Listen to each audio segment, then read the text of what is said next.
नाही पण त्यांनी असं म्हणलं की विधान परिषदेचे उपसभापती नीलम गोरे त्यांच्या ऐवजी तुम्हाला उमेदवारी द्या किंवा तुम्हाला पाठिंबा द्या.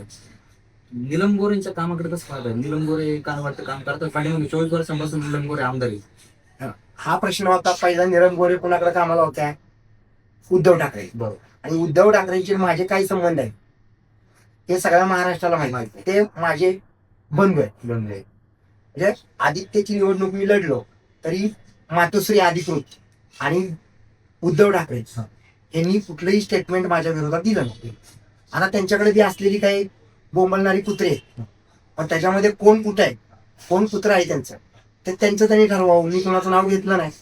माझं जर कुणी नाव घेतलं बरोबर तर मी त्याची सगळी अंडी पिंडी बाजारात काढली की कोण कुणाचा चमचा होता, कुठली बाई कुठल्या बुवाकडे गेली, कुठल्या बाईनं कुणाचे पाय धुतले, सगळे अंडी पिल्ली काढली. त्यामुळं माझा कुणावरती आक्षेपच नाहीये. कारण मी येणाऱ्या काळामध्ये सौभाग्यवती अलंकृताची बिचुकले यांना महाराष्ट्राचे मुख्यमंत्री करणार.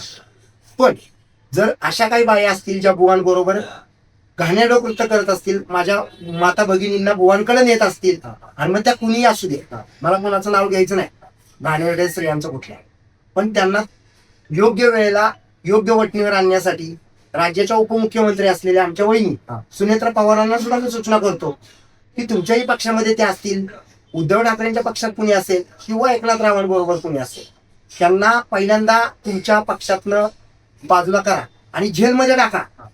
त्या बुवांकडे ज्या बाया नेल्या त्या महिलांनीच नेल्या. संविधान असताना देशामध्ये पोलीस सिक्युरिटी आहे, संविधान आहे, विधानसभा आहे, विधान परिषद आहे.